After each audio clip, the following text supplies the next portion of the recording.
Hello everyone. Today in this video we will learn how to prepare the cash budget with the help of one practical question. In previous video we have already discussed the format of cash budget. Now let's start. See, prepare a cash budget of Rajiv and Company for April, May, June. आपको अप्रैल, मई और जून के लिए cash budget prepare करना है. आपको क्या information दे रखी है? मंथ दे रखा है जनवरी, फैब, मार्च, अप्रैल, मई, जून. सेल्स के बारे में इंफॉर्मेशन है. Purchases are given, wages and expenses. Additional information आपको गिवन है, that is 10% of the purchase and 20% of the sales are for cash. मतलब जितनी भी आपने परचेज की है उसका 10% कैश परचेज है. इट मीन्स 90% क्या है आपका credit purchase. 20% of sales are for cash. 20% जो है सेल्स वो कैश में है. इट मीन्स 80% सेल्स क्रेडिट में है. नेक्स्ट है the average collection period of the company. Average collection period means वो टाइम पीरियड की जितने समय में आप अपने जो डेटर्स है उनसे आप पैसा कलेक्ट करते हैं. मीन्स उनको हमने क्रेडिट टाइम कितना दिया हुआ है. The average collection period of the company is 1/2 month, means half month. And the credits purchase are paid regularly after 1 month. और आपने जो भी क्रेडिट परचेज किया उसका आप 1 महीने के बाद रेगुलरली पेमेंट करते हैं. मीन्स अगर आपने जनवरी में क्रेडिट परचेज की है तो उसका पेमेंट आप फैब में कर रहे हैं after 1 month. Wages are paid half month. Wages को आपका half month means half month का आउटस्टैंडिंग रहता है. इट मीन्स अगर हम जनवरी की बात करें तो जनवरी के जो वेजेस है हाफ हमने जनवरी में पे कर दिया और half in the next month means Feb में पे कर दिया.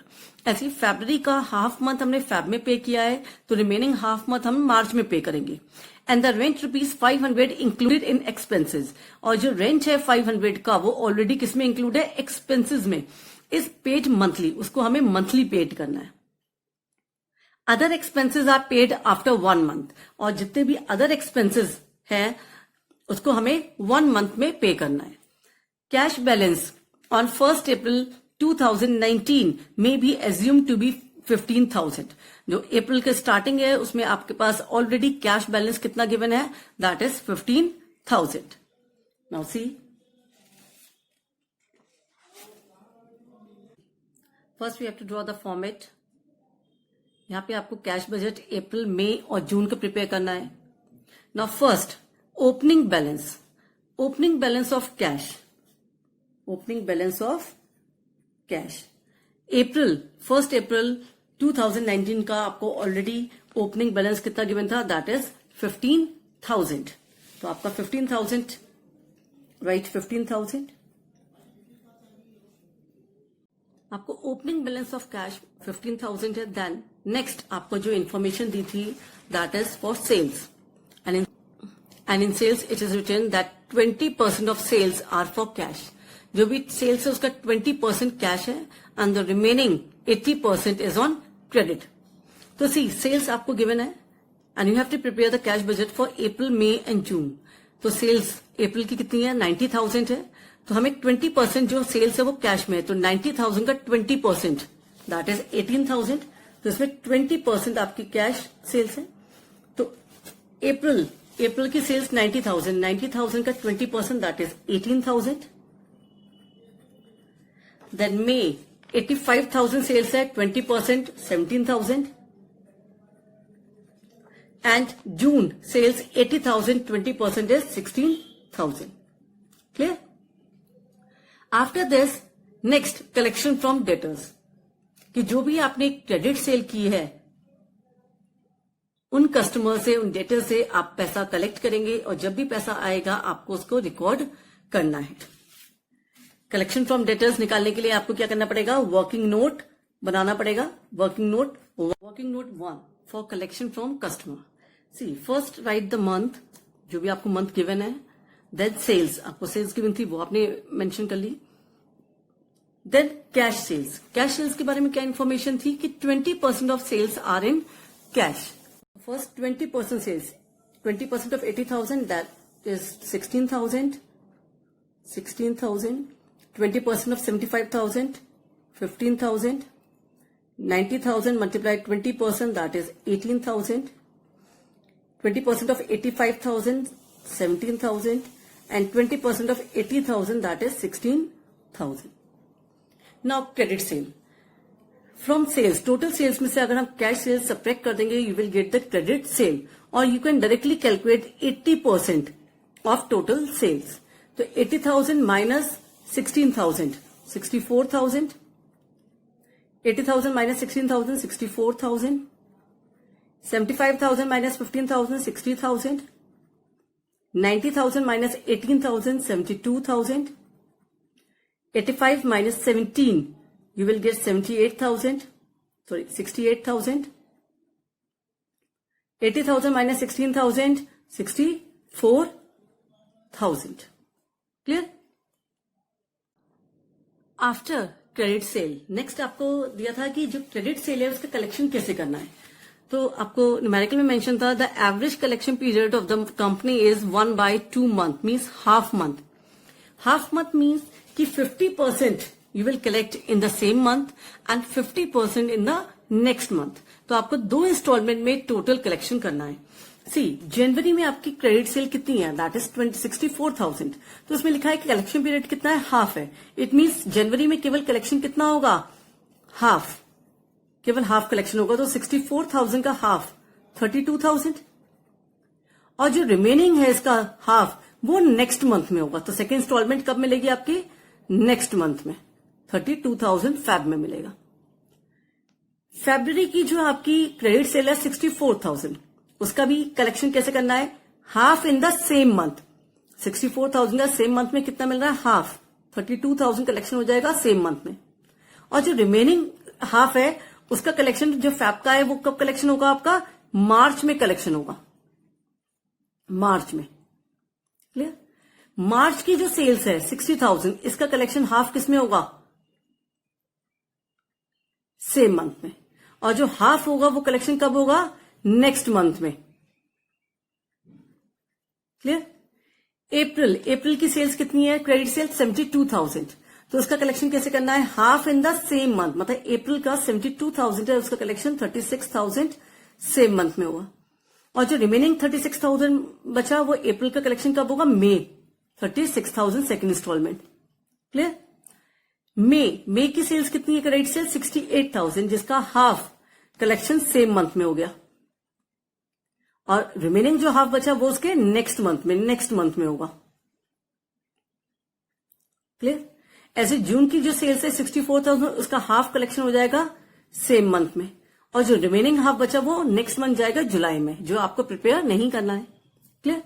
अब टोटल कर लीजिए कि आपका, हमें चाहिए केवल इंफॉर्मेशन अप्रैल, मई और जून.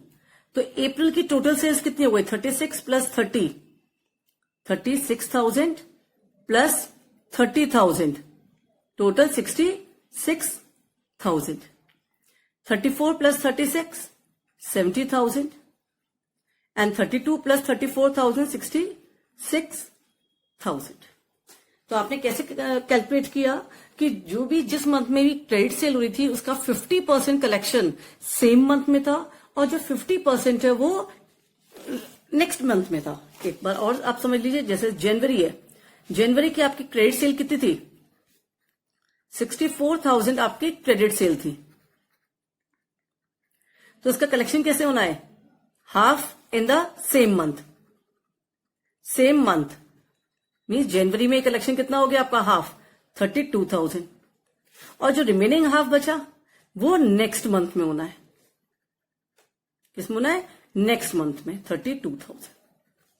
तो इस तरीके से आप क्या करेंगे कि सभी मंथ के आपने कलेक्शन नोट कर लिया और उसको टोटल कर लिया कि ड्यूरिंग द मंथ हमने टोटल कितना कस्टमर से कलेक्ट किया है.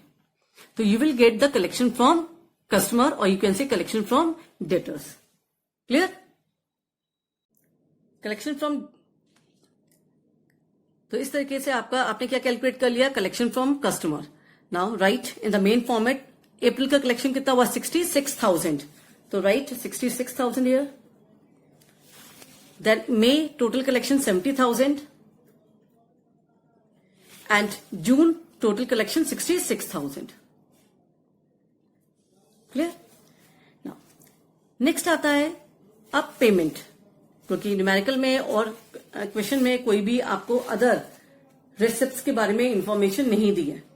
केवल आपको क्या इंफॉर्मेशन दी है, sales, purchase, wages and expenses और एडिशनल में भी कोई इन्फॉर्मेशन नहीं दी है।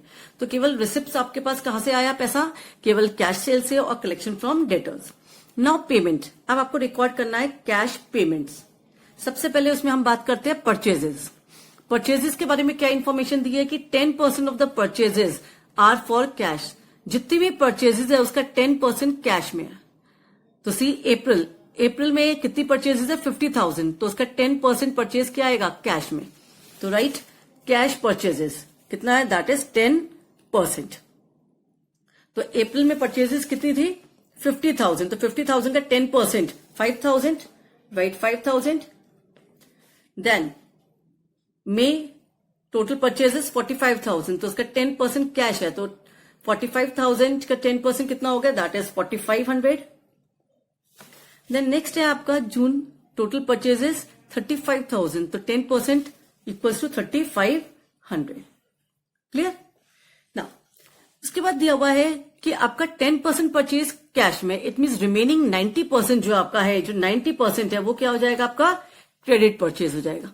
और क्रेडिट परचेज के बारे में इंफॉर्मेशन है कि credit purchase are paid regularly after 1 month. मतलब जो भी आपने उधार में खरीदा है उसका 1 महीने बाद पेमेंट करना है। अगर आप जनवरी में परचेज कर रहे हो तो उसका पेमेंट आपको कब करना है, फेब में। फरवरी में परचेज कर रहे हो तो मार्च में पेमेंट करना है। तो उसके लिए भी हम क्या बनाएंगे, वर्किंग नोट। तो वर्किंग नोट हम सेकंड बनाएंगे, वर्किंग नोट 2। वर्किंग नोट 2 आप सेम जैसे हमने सेल्स में किया था सेम फॉर्मेट बनेगा। सी, पेमेंट टू क्रेडिटर्स निकालने के लिए आपने मंथ लिखा, परचेजेस रिकॉर्ड की। 10% जो परचेज थी वो कैश में थी, तो सबसे पहले हमें कैश परचेज कैलकुलेट करनी है।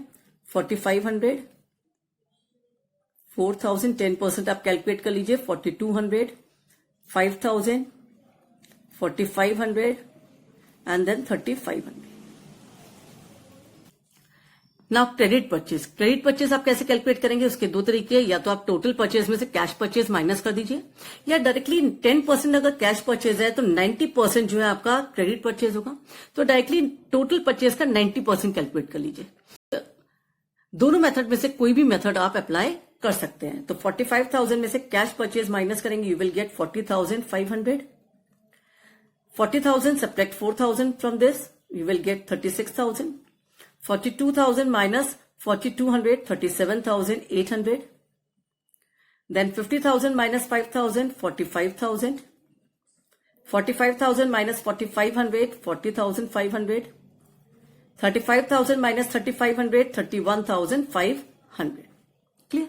अब पेमेंट के बारे में क्या इंफॉर्मेशन दी थी कि purchases are paid regularly after 1 month. आपको जो भी आपने क्रेडिट परचेज किया उसका पेमेंट आपको नेक्स्ट मंथ करना है रेगुलरली। इट मीन जनवरी में आपने टोटल कितनी क्रेडिट परचेज की है, 40,500। इट मीन्स आपको पेमेंट करना है उसका नेक्स्ट मंथ। जनवरी में आपने टोटल परचेज की 40,500, तो उसका पेमेंट आप कब करेंगे, फरवरी में। तो फरवरी में पेमेंट कितना हो जाएगा, 40,500। इसमें फुल पेमेंट नेक्स्ट मंथ करना है।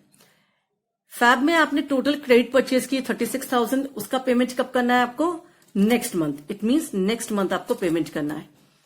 तो फैब का पेमेंट आप मार्च में शो करेंगे 36,000। मार्च में आपने खरीदा है 37,800 के रॉ मटेरियल और उसका पेमेंट आपको 1 महीने बाद करना है। तो मार्च का पेमेंट कब करेंगे, अप्रैल में आप पेमेंट करेंगे 37,800। इसी तरीके से अप्रैल में जो क्रेडिट परचेज है उसका पेमेंट आप मई में करेंगे 45,000 और जो मई में परचेज किया उसका पेमेंट आप जून में करेंगे 40,500। तो इस तरीके से आपने कैलकुलेट कर लिया पेमेंट टू सप्लायर्स और we can say payment to creditors. आप रिकॉर्ड कर लीजिए अप्रैल में कितना पेमेंट किया, 37,800। तो रिकॉर्ड कर लीजिए 37,800। मई में कितना किया आपने, that is 45,000 and 40,500 in June. तो right 45,000 in May and 40,500 in June. Clear. Now next आपको इंफॉर्मेशन दी थी वेजेस, आपको दिया हुआ था वेजेस दिया हुआ था। और वेजेस के बारे में क्या इंफॉर्मेशन थी कि wages are paid half month. Wages का पेमेंट भी क्या करना है, half month, same as sale. कि वेजेस का हाफ मंथ का मतलब है कि half in the same month and half in the next month, मतलब वेजेस को भी आप 2 इंस्टॉलमेंट में पे करेंगे। क्लियर? किस तरीके से करेंगे देखिए, उसके लिए भी आपको क्या करना पड़ेगा, एक वर्किंग नोट बनाना पड़ेगा। सी वेजेस आप कैसे कैलकुलेट करेंगे, उसमें दिया है कि wages are paid half month, means half month means कि half in the same month and half in the next month, means कि 50% पेमेंट हो रहा है, हाफ मंथ का एरियर्स है। एरियर्स का मीन्स हाफ मंथ एरियर्स का मतलब है कि हाफ मंथ के वेजेस का पेमेंट नेक्स्ट मंथ हो रहा है। तो सी जनवरी में वेजेस आपके 20,000 है, तो जो 20,000 है उसका हाफ मंथ एरियर्स में है, तो हाफ मंथ का पेमेंट तो सेम मंथ में हो जाएगा। Half in the same month 10,000 and half in the next month 10,000 Feb में। क्लियर? फरवरी में आपको वेजेस पे करने 18,000, तो उसमें लिखा है कि हाफ मंथ एरियर्स, तो 18,000 और 9,000 तो आप सेम मंथ में कर देंगे फेब में, और जो हाफ मंथ बचेगा फेब का किस में होगा, मार्च में। क्लियर?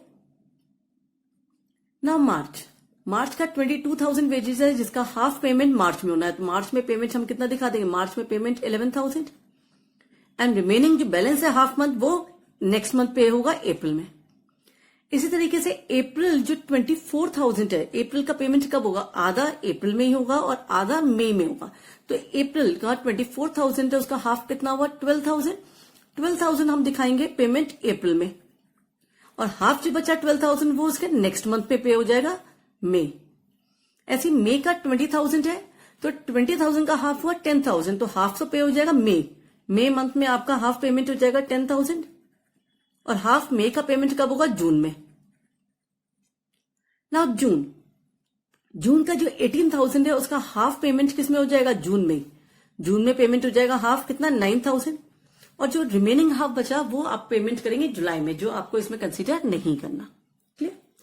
ना अब इसके बाद क्या करना है, अब आप चेक कीजिए कि आपको अप्रैल मई और जून मंथ के अप्रैल आपको अब चेक करना है कि अप्रैल मई और जून मंथ में आपके टोटल जो वेजेस का पेमेंट हुआ है वो कितना हुआ है। सी इन अप्रैल मंथ, अप्रैल में 11 + 12 that is 23,000, then May 22,000 and June 19,000।